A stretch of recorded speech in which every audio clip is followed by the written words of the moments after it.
waxaan doonayaa inaan muuqaalkan aan oga hadlo wiil Soomaali ah oo taraagla ah ayaa asagoo tukanaya gaari taraaga oo dusha ka maray waliba asagoo sujuudsan ayuu dusha ka maray kadibna wiilkii Soomaaliga ah ayaa halka ku dhintay sida daraadeed muuqaalo kala duwan oo ay duubeen dad iyo waliba CCTV oo aan helay kadib ayaa waxaan go'aansaday inaan balkiiskaasi aan analysis ka sameeyo ummadda Soomaaliyeedna aan bal la wadaago sida aan u arko inay u dhacday dhacdaasi iyo waxyaalaha iiga soo baxay kiiskaasi waxyaalaha marka aan doonayo bal inaan challenge gareeyo oo aan ka jawaabo muuqaalkan aan oga jawaabo ayaa waxa kamid ah sidee wax u dhaceen marka hore marka labaad wiilkani ma kasba loo dilay mise kama abu ku dhintay maadaama ay jiraan dad badan oo aaminsan in wiilkani qaab cunsuriyada gaariga loo marsiiyay oo markaasi la diidanaa kalarkiisa iyo diintiisa oo sida loo dilay arintu marka ma kama abay ahayd mise kasbay ahayd waan fiirin doonaa iyo waliba waxyaalo kala duwan oo aysan dadku ogeyn oo ku saabsan kiiskan oo aan soo aruuriyana waan ku kabi doonaa marka bal soo dhawaada meel walba joogtaan isoo walba muuqaalkaygu oo marka idin soo gaarayba waa 12 Agosto 2025 waana markii labaad oo maanta hawada aynu ku kulmayno waxaan markaa idin xasuusinayaa dad ku cusubtiin channelka min hore subscribe u saarin inaad subscribe saartaan si aad ula socotaan muuqaalada ugu dambeeya oo halkan ku soo gudbinayno maalin walba iyo waliba goor walba aad iyo maadsantiin hadii aan bilaabo dilka wiilkan Soomaaliga Allah u naxariistay ee gaariga la marsiyo wuxuu ka dhacay magaalo yar oo magaceeda Joseph City la yiraahdo oo tuulo ah oo ka tirsan gobolka Arizona ee dalkani Mareykanka waa tuulo yar oo ilaa 80 mayl u jirta magaalada la yiraahdo Flagstaff oo ka tirsan isla gobolkaasi Arizona dadka taraaga wadana ay si weyn markaas u yaqaanaan waxay tuuladan u ay saaran tahay wadada weyn ee ay foodiga ee markaa isku xirta galbeedka iyo bariga ee dalkani Mareykanka waana mid kamid ah wadooyinka ugu waaweyn oo baabuurta taraaga ay markaas ay maraan marka tuuladaasi truck stop ku yaala oo noociisu uu laafis yahay truck stop la yiraahdo waa nooc kamid ah kambaniyada shidaalka laga qaato ama truck stop-da la yiraahdo oo inta la istaago shidaalka laga qaato magaciisana laafis ayuu ka dhacay shilkan foosha xun ee wiilkan Soomaaliga ah uu gaarigu markaasi dusha ka maray asagoo tukanaya intaas marka waa hordhac aan isleeyahay dadka aan aqoonin waxa aan ka hadlayo deegaanka aan ka hadlayo iyo dhacdada aan ka hadlayo bal inay fahmaan oo ayna raacaan si ay noola fahmaan waxa aynu muuqaalkan oga hadli doono waa inta hadii marka aynu bal bilowno sida ay bal dhacdaan ay u dhacday qaar kamid ah muuqaaladana aan bal idin tuso markii aad fiiriso muuqaalkan inoo hor yaala gaarigan guduudan gaari ka horeeyay ayaa wiilkan Soomaaliga ah dilay meeshan waxa yaala markii aad fiirisaan yare madowga ahna waa meydka wiilkii dhintay Allah u naxariistay marka gaarigaas guduudka ee baxay gaari ka horeeyay ayaa wiilka maray ee wax meesha yaalana waa meydkii wiilka daqiiqada uu shilkan u dhacay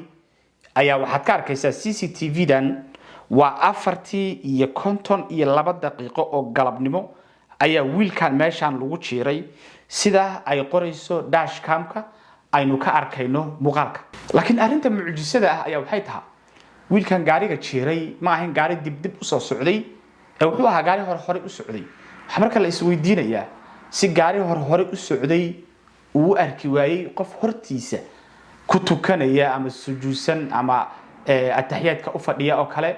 inuu arki waayo dul maraa sidee bay ku dhacdaa waa meesha ugu horeyso bal ka bilaabayno analysiskeena iyo sharxaada ku aadan sida wax u dhaceen hadii aan bal mapka idinka tuso meesha ay wax ka dhaceen maadaama muuqaalkan ay dashcam ku duubtay aan wax walba laga arki karin meesha ay wax ka dhaceen waa halkan meeshaan aad arkaysaana waa meesha shidaalka looga shubto baabuurta taraagyada ah ama stationada marka shidaalka looga shubto wiilka dhintay gaariga uu waday wuxuu taagan yahay halkan ayuu taagan yahay muuqaalo kale oo aan hayo ayaan idin ku tusi doonaa inuu gaarigan uu halkan uu taagan yahay asaguna wuxuu isiri inta gaariga shidaalka uu kugu socdo oo kale bal meeshan ku tuko gaariga wiilka dilayna wuxuu ka yimaaday laba meel mid kamid ah ama dhinacaan tooska ayuu ka yimaaday ama luuqan ayuu ka yimaaday labaduna midda uu ka yimaaday bal qaybta dambe ee muuqaalka ayaynu bal ku fiirin doonaa oo waxaan ka hormarin doonaa dhowr waxyaalood oo kale oo aynu u baahanahay inaynu marka hore bal isla fiirino marka hore waxaan fiirinaynaa bal laba dhinac baynu ka fiirinaynaa dhacdadan midda hore waa dhanka wiilka sida wiilkan gaariga u arki waayay hatta hadii uu tukanayo qofku maskaxdiisa iyo dareemadiisu meesha uu ku tukanayo uu fahmi karaa sidee wiilku mataqaana uu gaariga u arki waayay waa mid labaad waxaan bal fiirin doonaa sidee ninka gaariga wada ee darawalka ah ee taraaga waday uu wiilkan u arki waayay meesha ku tukanaya waliba asagoo dhinaca daaqada darawalka uu xigo ay xigtay meesha wiilku uu ku tukanayo sidee buu u arki waayay hadii ay ka tahay bal labadaas baan ka hormarnaynaa marka ugu horeysa dhanka wiilka Soomaaliga Allah u naxariisto markii aynu fiirino muuqaalada aan hayo qaar kamid ah ayaa waxa ka dhax muuqanaya oo laga fahmi karaya laba arrimood marka ugu horeysa wiilku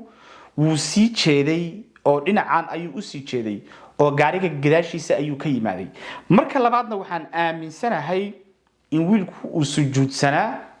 ama uu fadhiyay oo ataxiyaadkii uu fadhiyay labadaas qaabna ay tahay labada qaab oo kaliya oo wiilkaani uu gaariga dushiisa uu markaas u mari karo marka ugu horeysa wiilkan inuu sii jeeday waxa cadeynaya qaar kamid ah sawirada iyo muuqaalada aan hayo marka aad fiiriso kabaha wiilka meesha ay yaalaan ayaa waxay ina tusaysaa wiilku inuu dhinacaan u tukanayay waayo qofku inta badan kabaha wuxuu dhigtaa dhinaca maxaa la yiraahdaa ee gadaashiisa ayuu kabaha dhigtaa oo meesha uu u tukanayo hortiisa qofku kabaha ma dhigto ma jirto qof sidaas sameeya waa marka ugu horeysa marka labaadna saliga qayb kamid ah oo aan si dirqi ah ku soo dhaweeyay ayaa waxaan ka arki karaa in wiilku qibladu uu tukanayay ay dhinacaan tahay sida daraadeedna gaariga uu gadaal uga yimid marka aragtida ugu horeyso inuu fahmayno waxay tahay in wiilku uu xagga u sii jeeday gaarigana marka uu gadaal uga yimaadi oo uusan arkeenin laakiin hadii uu taagnaan lahaa wiilka oo asagoo taagan uu gaariga ku dhici lahaa waxaan isleeyahay marka hore gaariga wiilka haduu asagoo taagan ku dhaco hore ayuu u dhici lahaa kadibna wiilku wuxuu awood u yeelan kar lahaa inuu ka galgasho oo kale macquul galnimada asagoo taagan intuu ku dhaco inuu jiirma badna waayo qofku markuu ku dhaco gaariga waxa qasaba qof marka hore uu faniinaya kadibna uu galgalan karaa marka waxaan isleeyahay asagoo fadhiya ama sujuudsan oo lugihiisa igdaay jiraan ayaa marka hore gaariga wiilku uu dusha ka mara waana sida kaliya oo uu ku mari karo markii aan fiiriyo aragtida shakhsiga ma aha aayad quraana waa sida iiga soo baxday markii aan analysis ku sameeyay dhacdadan meel badan aan ka istaagay taas marka waa sida oo wiilka waxaan u fahmay inuu xaggan u jeeday isla markaasna uu fadhiyay ama uu sujuudsanaa oo gaariga uu dhabarka uga yimaaday waana qaabka wiilku uu arki waayay gaariga ninka darawalka markii aad fiiriso sidee buu arki waayay qof meel maraya asagoo waliba dhinaca asagoo uu xigo darawalka gaariga waday uu wiilku ku tukanay sidee buu arki waayay waxaan isleeyahay waxaynu marka hore u baahanahay inaynu bal fiirino gaariga ma straight buu u yimaaday mise gaariga luuqa ayuu ka yimaaday labadan sawir markaad fiiriso dhinaca straight-ka waa meeshan dadka ay taagan yihiin waxaana ku aadan wiilka gaarigiisina nagstiga meeshan uu taagan yahay marka inuu straight-kan ka soo baxay iyo inuu luuqan ka soo baxay waa labadooda mid markii aan labadooda isku dardaray waan meel badan ka istaagay waxaan arkay in suurtagalnimada ugu weyn ay tahay inuu gaariga luuqa ka soo baxay waana sida kaliya oo uu darawalku uusan ku arki karinin qof halkan ku tukanaya oo maxaa keenaya marka ugu horeysa haduu gaariga luuqa ka soo baxay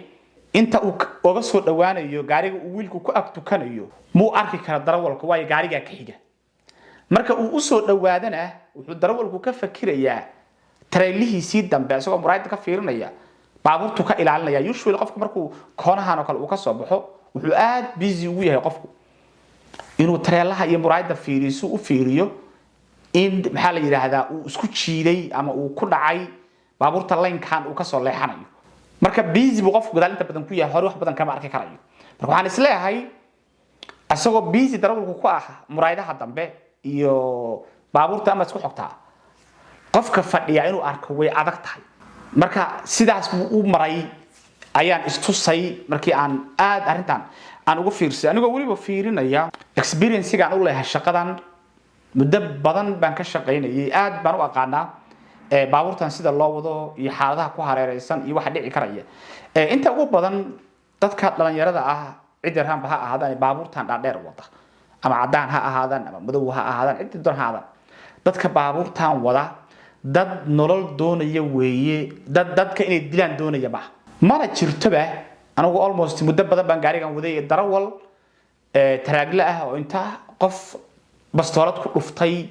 lama helo laakiin ayaga waa la dili karaa way dhintaanood kala dila laakiin dadka darawalinta ah ee baabuurtan ka shaqeysta